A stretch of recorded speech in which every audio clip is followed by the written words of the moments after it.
Hi folks, I'm Alan Watt. This is cuttingthroughthematrix.com and Alan Watt Sentient Sentinel.eu on May the 31st, 2007. Years ago there was a movie put out called Running Man, a futuristic movie with predictive programming as they all do, in fact. Getting us used to an idea where sports would evolve into blood sports. Rollerball was another one along the same vein. The first rollerball, where a world corporation ran the world. And you had three groups of people, those who were in the corporation at the top, the lesser bureaucrats who dealt with the public and gave them their entertainment, and then the people at the bottom who simply lived for sports, blood sports, like the gladiators did. And the crowds went to see them in ancient Rome. In other words, because culture and reality are mandated from the top, they're authorized, any changes are authorized from the top down, then any culture can become the normal if it's introduced in the right way. And more importantly, it's better to make sure the public have their indoctrination gradually towards the idea of acceptance of it, so that when it's brought on the scene, it becomes normal to them quite easily. Culture is plastic. It's fluid almost. It's not static. The culture that's given from the top must fit the times you live in. It's tailor-made for the times that you live in. Long before the public even got hold of a computer for their home, there were articles in newspapers talking about this new revolution. Very important word, since those behind it are very old with their societies. They love revolution. Most revolutions are not bloody. They're cultural. They spoke and said that this revolution would change the world, how everyone would have to adapt to it. It was a mandate, in other words. They also talked about information wars before the public were given the computer. So for those people who think they're on the cutting edge, there's nothing that you're given that's there to help you. They would never give you what would be regarded as a weapon when they have already declared this a cultural war, an information war. They're very serious when they use these terms, like the war on poverty, the war on drugs, the war on seatbelts, etc. They mean it. Therefore, when they gave you the internet, they already had it planned that they would dominate it. And they do.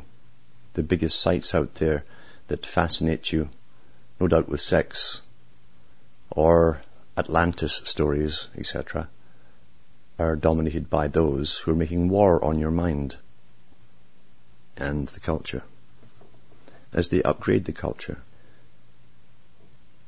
When you want to do horrible things to humanity, you must have a dehumanized humanity. The process of dehumanization can be brought on insidiously or fairly quickly, depending on how much time and effort they put into creating the new reality. It might surprise people that before the 1920s, sports teams were just local teams that played games for free. There were little clubs, little hobby clubs. The big writers came out and said how they would make sports national pastimes.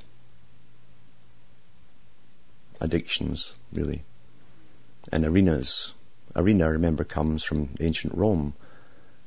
Arena is Aaron, because there's much more behind the old terms you're given than face value would allow. Societies which are to be vastly changed and dominated by ruthless people must therefore give a culture which has dehumanized and pretty well dysfunctional in a sense. Everyone must be divided, separated from everyone else, man from woman, parents from children, and generation from generation. Very carefully done through specialized scientific indoctrination, followed by massive propaganda daily on all media. Once the people are dehumanized, you can do anything with them. You can bring anything in, no matter how horrific it would have sounded in a previous time, it will be accepted by the public. And once the public accept dehumanization and join in the gruesome fest that's dished up to them with fascination, then true horror will break out within society, and no one will care. It's now normal. In Monty Python's The Meaning of Life, it starts off with a spoof after the hospital drama. It starts off with a spoof where men visit to homes asking for kidneys and livers from donors. It's a routine thing. We have seen, as people have started to believe the science, have replaced old religions with sciences. The sciences are taught as religions. They're authoritarian. They, like all religions, they will accept no opposition to their theories, which are taught as facts. And they want total power over everyone, with the excuses that their religion, the science, is therefore logic. No different from previous times when great churches would come out with their theories and give you formats of how to live. Same process, and anyone who opposed that was condemned, because all those who become gods in this old world will tolerate no other gods before them. Nothing really changes, just the garments they wear. We've all been subjected to documentaries over the years on countries like the Philippines, where wealthy people from across the world can order kidneys, for instance, when they need a transplant, from healthy people. How the big surgeons, mainly from the US, go over, pay the donor a paltry sum, take the kidney and sell it and replace it to the recipient, the one with the big money, going business. And then you see the one who was a donor in the first place, who spends the little bit they got, and people who are living in abject poverty, you see them having to spend the little bit they got on medical treatment because of all the side effects and infections that set in, and so on. This is also, even the showing of this is a dehumanizing process, because we're left with no answer. There is no debate about it. Is it right, wrong? Laws are never passed to stop it. The exploitation of the poor. But what does come to pass is that the public, after various shows and programs and documentaries on this subject, begin to accept it. What they're actually accepting is their own dehumanization. Compassion is neutralized when you see injustice carried out, you expect justice and it doesn't happen. People become bitter, hardened, or simply discompassionate. And lots of these programs collectively help to dehumanize us. You'll hear ordinary people who live and get every idea from television by watching documentaries, parrot verbatim what the big boys say. There's too many people on the planet. We're just another animal. We can't go on like this, etc., etc. It would never dawn on them to do their own research on anything that's given to them. They're accepting dehumanization and agreeing with the big boys. There's just too many people.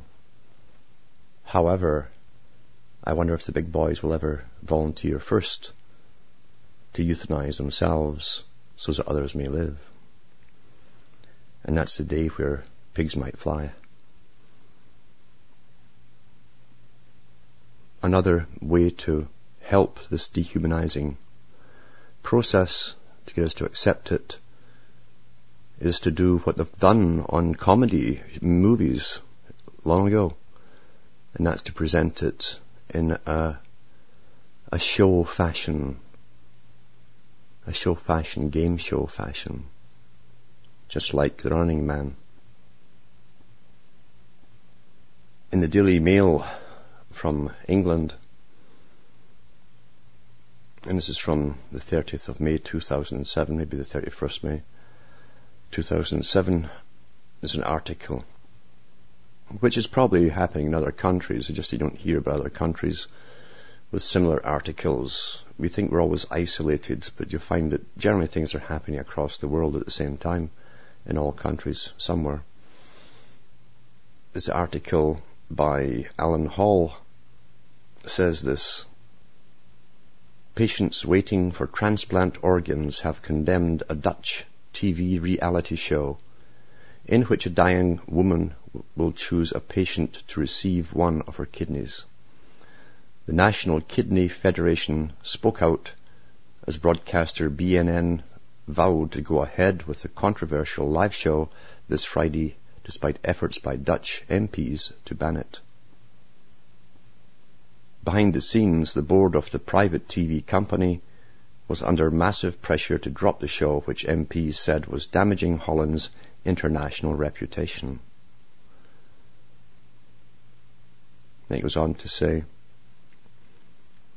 today, as plans are unveiled in Brussels to improve the organ donor network across Europe, TV producers from Endemol, the company behind the Big Brother reality shows, are putting the finishing touches to the big donor show.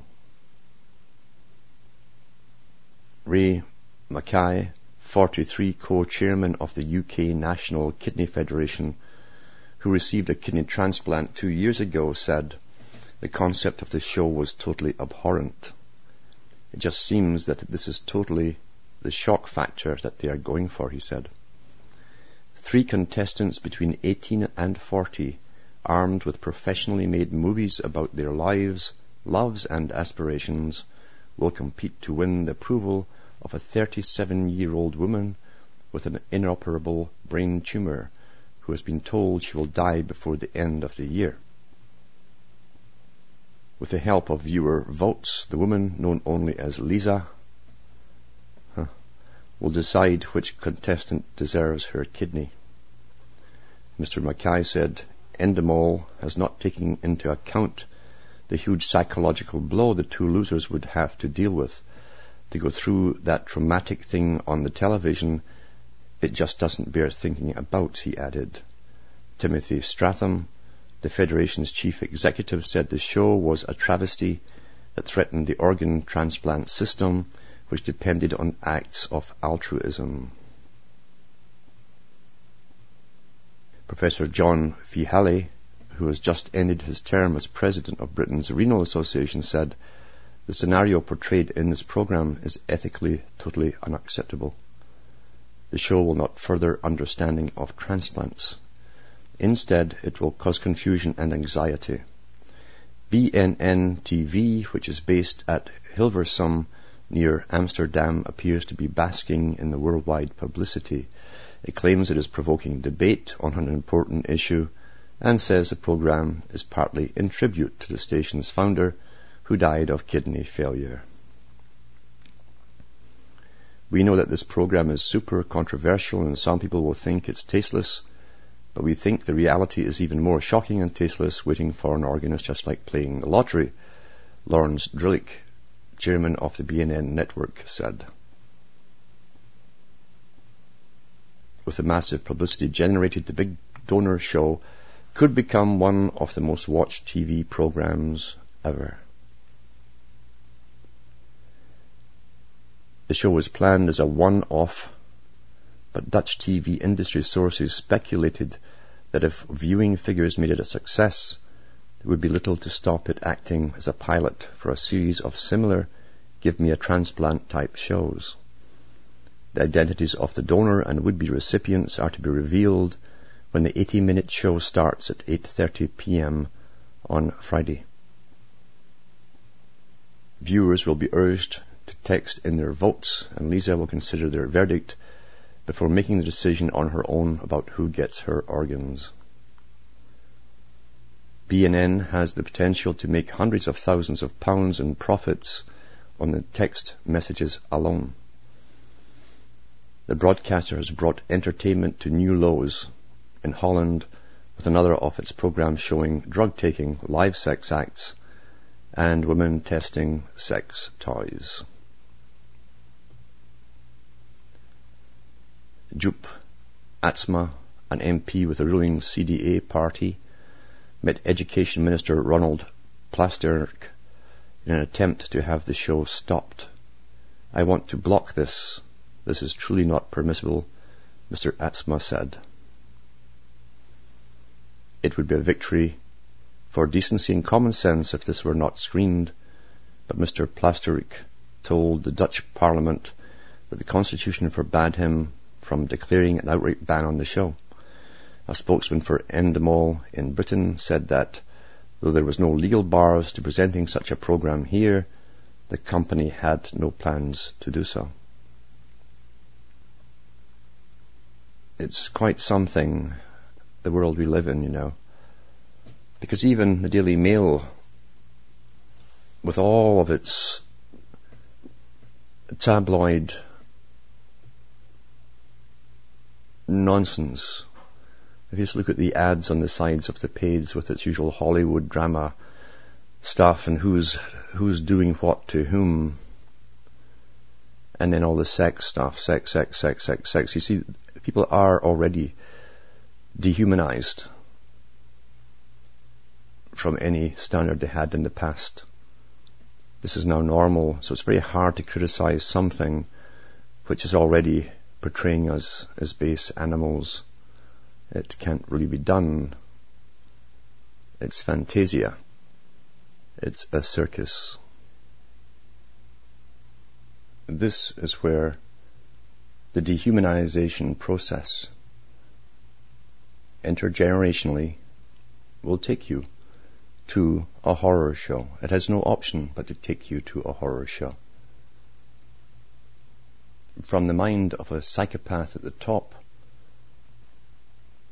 what's happening at the bottom seems perfectly logical, because they can't identify with normal human emotions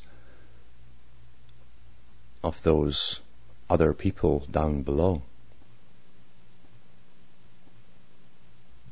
They are pragmatic. They want efficiency in this world. They have told us of the world they want to bring in, and they have been telling us for a long time. In books they've published themselves and written themselves, which we sort of pass over like clouds passing over our heads as though it didn't affect us somehow, when we're the subject of their books, the future, and we are the subject of their books.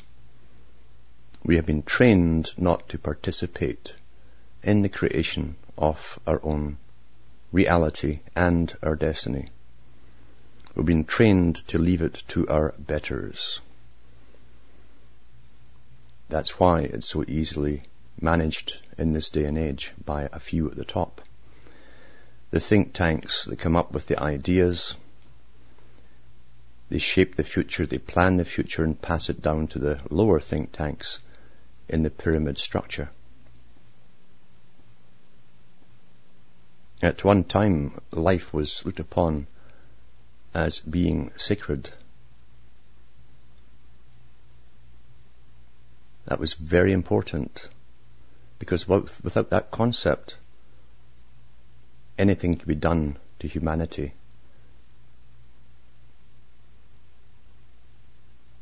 And that is the brink we're on today. We're going over the brink into inhumanity.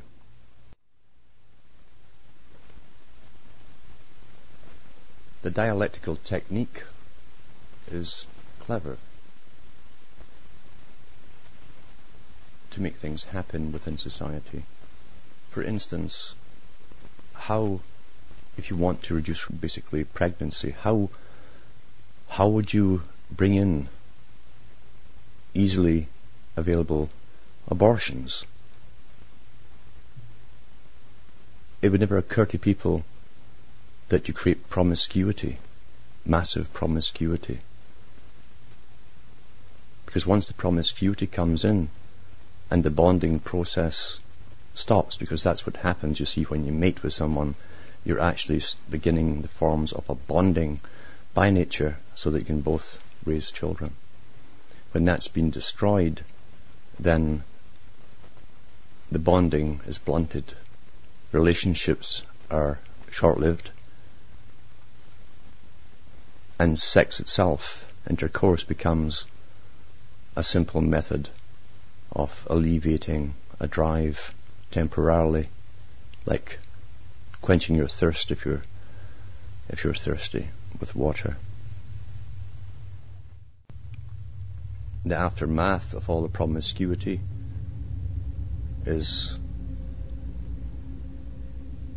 massive pregnancies all over by young single girls. And along comes the guy or the people with the solutions, just waiting, biding their time, all pre-written, and government stamps approval, and on you go. Now we sell parts of babies which are aborted. You can get $5,000 for a good spinal column in good condition.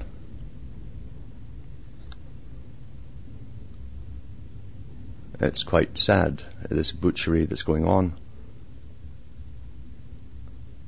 in the name of progress. Who defines progress? We should think about that. Whose progress is it? For what purpose? Because there is always purpose. Now, with the donors, of course, that was on our part to get you dehumanized. Always with a tragic face, someone who needs help. In comes the solution. We can all become donors. Now it's a lotto, it's a raffle, with cheers and boos and hisses off the crowd in the big arena as they start feasting on this macabre show. One, I'm sure, of many to come. And in one way or another, it all fits into the depopulation program. As we allow ourselves to be further dehumanized, we're just animals, you see. We're animals without rights. The animals got their rights in the Earth Charter, drawn up by the Rockefellers and pushed out by Maurice Strong. We didn't get those rights.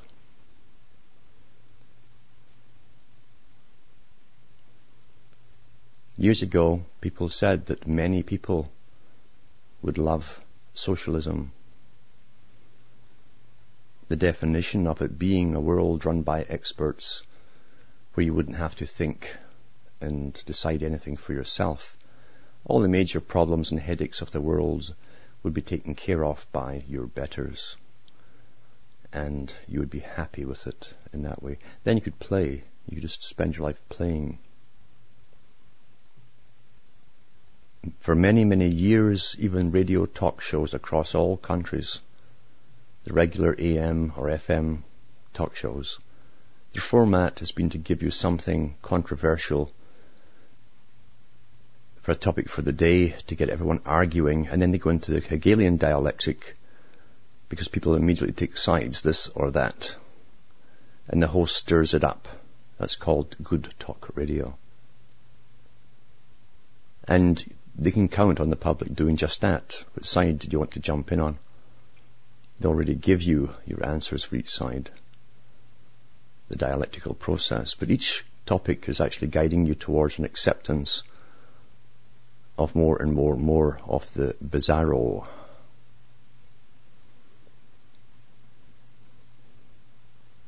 When you have an ignorant population who will not research for themselves,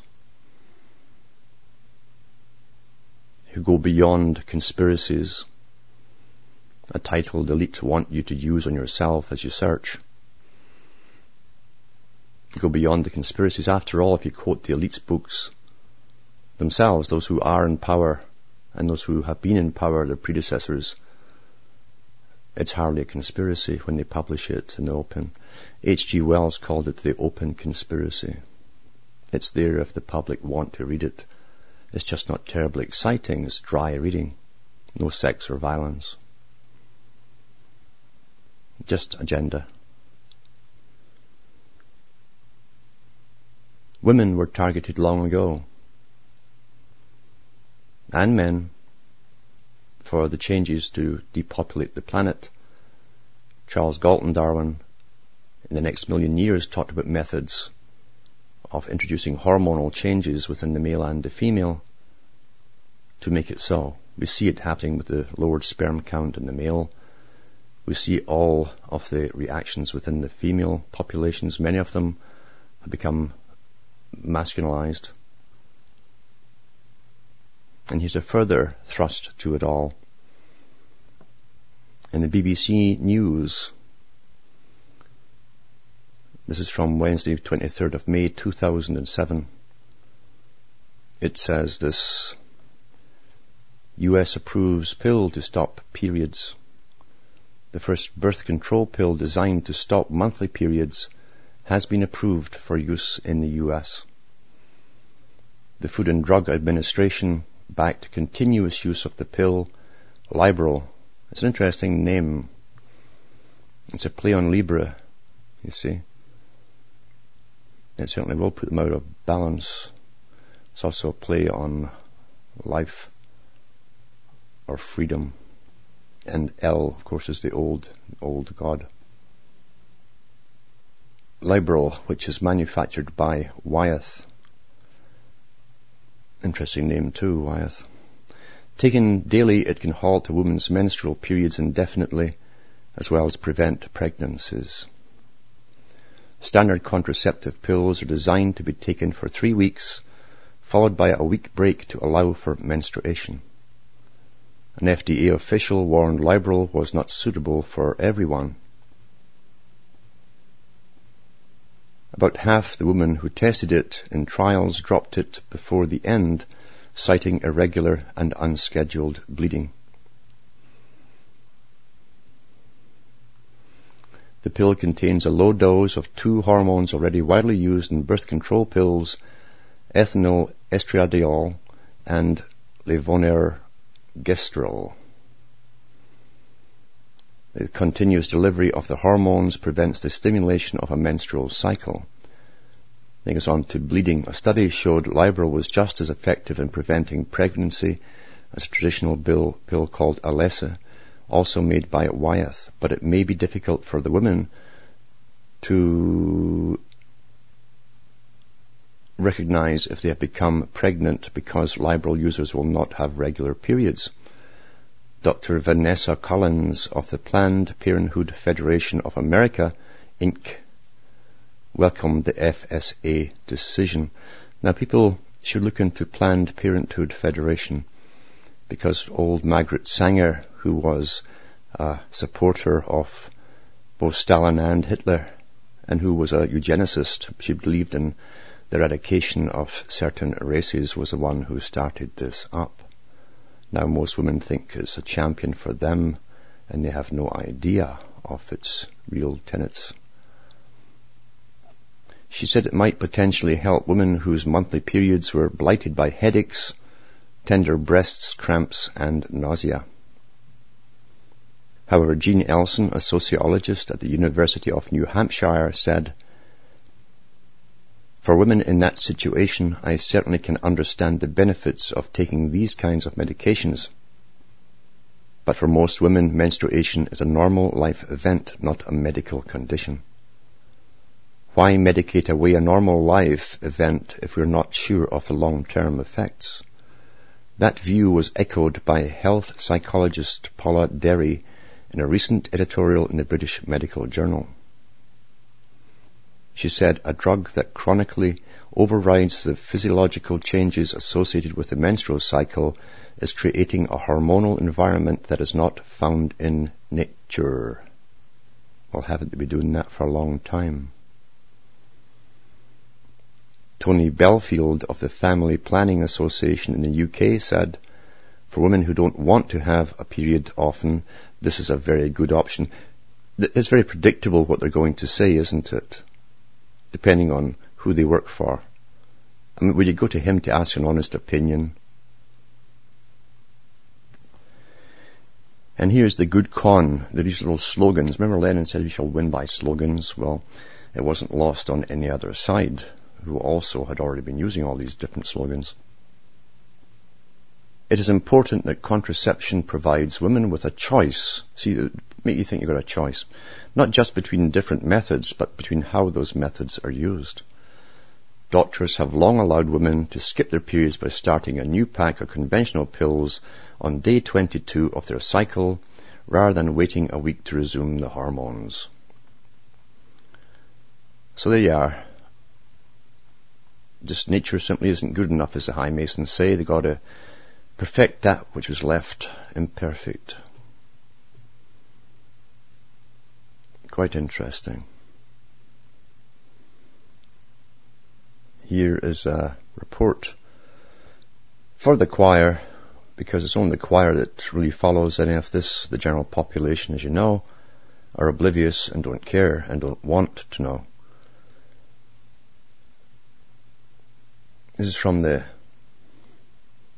Independent Media Center in Winnipeg, IMC. It's about North American Union plan headed to Congress in fall. May 24th, this was done. The source is WorldNet Daily. And it says, a powerful think tank chaired by former Senator Sam Nunn and guided by trustees including Richard Armitage, Zbigniew Brzezinski, Harold Brown, William Cohen, and Henry Kissinger, is in the final stages of preparing a report to the White House and the U.S. Congress on the benefits of integrating the U.S., Mexico, and Canada into one political, economic, and security bloc. The same thing that Karl Marx talked about in the 1800s, which is no coincidence. The final report, published in English, Spanish, and French, is scheduled for submission to all three governments by September the 30th, according to the Center for Strategic and International Studies. They have the same name as the CSIS boys here, our intelligence services. So this particular CSIS, which is probably combined with it, mind you, since all intelligence agencies work for the same group. CSIS boasts of playing a large role in the passage of the North American Free Trade Agreement in 1994.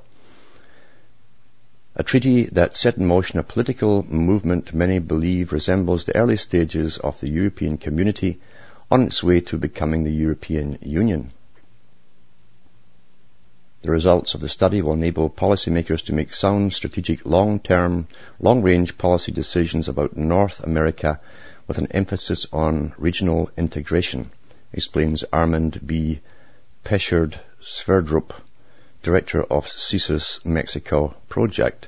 Specifically, the project will focus on a detailed examination of future scenarios which are based on current trends. They love these terms, the current trends, and involves 6 areas of critical importance to the trilateral relationship: labor, mobility, energy, the environment, security, competitiveness, and border infrastructure and logistics. The data collected for the report is based on 7 secret roundtable sessions. That's how democratic we all are, you see. Why do people vote, eh? The data is collected for the report is based on 7 secret roundtable sessions. Now, the roundtables sessions are members of the Royal Institute for International Affairs, Canadian Institute for International Affairs, and the Council on Foreign Relations. We should remember that. They run the roundtable sessions, involving between 21 and 45 people and conducted by CSIS. The participants are politicians, business people, labour leaders, and academics from all 3 countries with equal representation.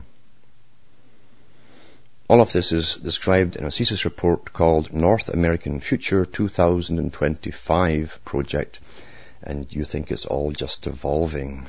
And the people alive then will too, if there's anybody still alive. Now here they go. The free flow of people across national borders. That was the same wording that Karl Marx used. It's the same wording the Royal Institute of International Affairs used when they were doing all this stuff for the European integration beginning in 1945. Actually, they had it was on before the Second World War. They discussed it, as Winston Churchill admitted to. A free flow of people across national borders will undoubtedly continue throughout the world, as well as in North America, as well as social, political and economic challenges that accompany this trend, says the report. In order to remain competitive in the global economy, we still have to compete to the bottom. To whoever's at the lowest common denominator, we're going to compete downwards. It is imperative for the 21st century North American labour market to possess the flexibility I love the terms necessary to meet industrial labour demands on a transitional basis and in a way that responds to market forces. As WND reported last week, the controversial Secure Borders, Economic Opportunity and Immigration Reform Act of 2007, which would grant millions of illegal aliens the right to stay in the US under certain conditions, contains provisions for the acceleration of the Security and Prosperity Partnership. Prosperity Partnership. Who is going to prosper? They won't tell you that part. A plan for North American economic and defense integration. That's already been done. It happened after 9/11. They admitted they were already integrated with remarkable similarities to the CSIS plan. Yeah, what a coincidence. It's all the same plan. The bill, as worked out by Senate and White House negotiators, cites the SPP agreement signed by President Bush and his counterparts in Mexico and Canada, March 23, 2005. An agreement that has been criticized as a blueprint for building a European-style, Union-style merger of the 3 countries of North America. It is the sense of Congress that the United States and Mexico should accelerate the implementation of the Partnership for Prosperity. People will repeat these things, you know, in the public. You'll hear them talk Partnership for Prosperity. Slogans, they win it by slogans. To help generate economic growth and improve the standard of living in Mexico, which will lead to reduced migration, the draft legislation states on page 211 on the version time-stamped May 18, 2007, 11:58 p.m.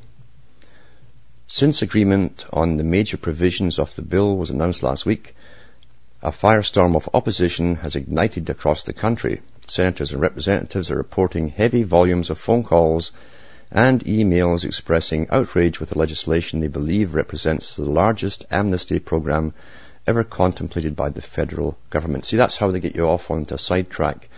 The immigration is only one little part of this, and I mean it as a little part of all of this. Your whole lifestyle, for everyone is to be completely altered. It's a planned society.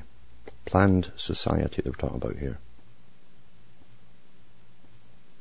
So don't get sidetracked by the supposed protesters complaining just about immigration. Meanwhile, many continue to express skepticism about a plot to integrate North America along the lines of the European Union. WND reported last week that 14 years ago, one of the world's most celebrated economists and management experts said it was already on the fast track and nothing could stop it. And that's true. It was planned long before we were born, in fact. Peter F. Drucker, in one of his dozens of best-selling books called Post-Capitalist Society, published in 1993, wrote that the European community, the progenitor of the European Union, triggered the attempt to create a North American economic community built around the United States, but integrating both Canada and Mexico into a common market. And he wasn't the first one. As I say, Karl Marx did it first. And then many of the books put out by the Royal Institute of International Affairs, both before and after World War II, talked about the same thing. So far, this attempt is purely economic in its goal, wrote the Presidential Medal of Freedom honoree, but it can hardly remain so in the long run. Drucker describes in his book the worldwide trends towards globalization that were evident back then, the creation and empowerment of transnational organizations and institutions, international environmental goals regarding carbon dioxide, and agreements to fight terrorism long before 9/11, because they've got to always have an enemy. And we're living the script, and this is only part of the script, a reiteration of the same old script. And the bulk of the population, as you know, are oblivious and they don't care because they're happily socialized. They can be little children who can produce and consume and play, never knowing, never awakening in their whole life. In fact, they don't like to be awakened. You see, it isn't just the elite you have to worry about, the ones at the top, the psychopaths. Those who are aware have also the bulk of the population who are happily playing themselves and plugging their ears and saying to you, I don't want to hear this. The elite couldn't do anything in this world without the cooperation of the bulk of the populace. They couldn't pass the laws that take away rights and freedoms without the acceptance, the acquiescence of the general public. The police couldn't do their blitzes, as they call them, a term they borrowed from World War II. Their blitzes on the public, that's what they call them in Canada. Sort of make work projects for police, as they hire more and more of them and put them all on the roads. And they stop you and smell your breath and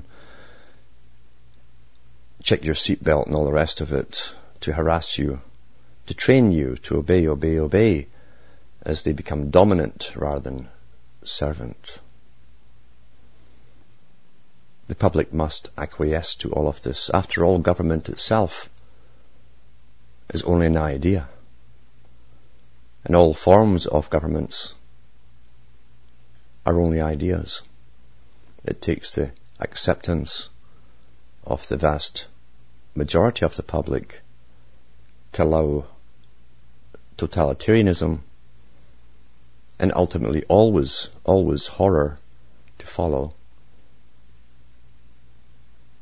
We must give power to the beast in order to be devoured by the beast in all ages. And some of the shows I've been on in the past have brought up a common response to the fear of the changes. The common response is, what shall we do to save the people? Because we think in terms of a collective rather than individualistic. That's our training. In fact, we've all been trained collectively to think this way. The answer is you can't, even if you could, save the people collectively, or you would be a tyrant yourself, simply imposing what you thought was the right way to bring the world to whatever your ideas concluded, how people should live, behave, etc. It's the psychopaths in all eras who decide for the people which way they'll go, how society will be.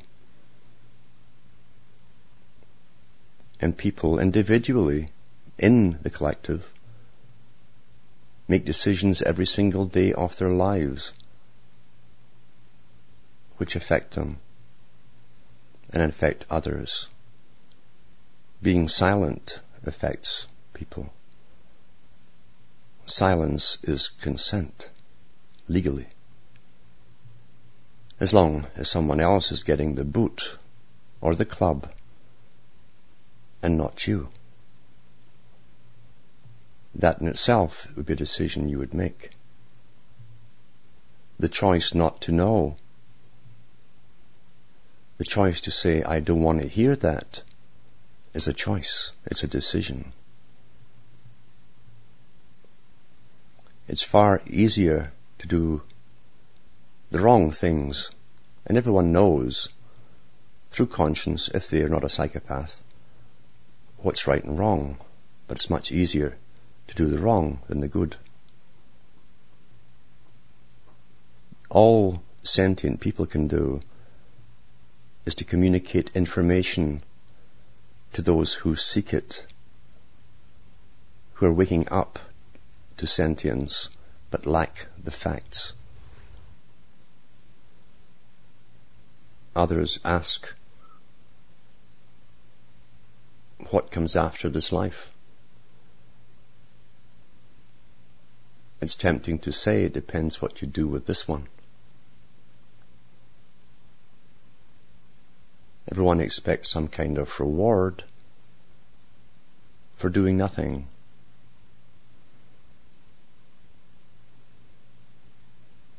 And those who seek truth often give up everything that they have to find it. They risk a lot to find it. They become uncomfortable in the milieu in which they live, because those around them that seem so familiar and close seem alienated to them now, because you realize when you wake up that everything they say or do is marketed to them, including their opinions and their topics of conversation. Waking up involves the risk of losing those that you thought were closest to you, because you find you don't belong anymore amongst them.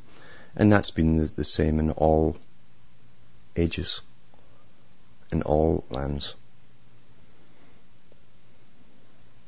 When Pandora's box is opened, it doesn't come with a guarantee of personal success in any way, shape or form. Because if you're after truth, it doesn't come tailor-made to make you happy. You leave that to those at the top who created and guide the whole New Age movement. They're the same ones that create the reality for the rest of the people from the big think tanks. And they're funded by them too.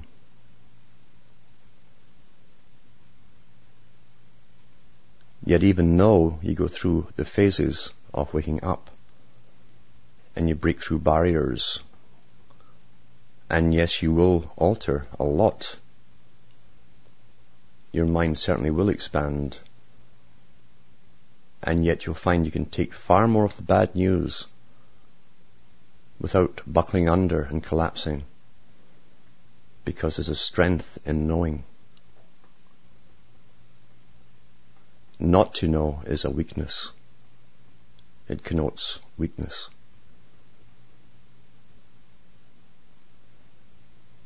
You can't make people wake up.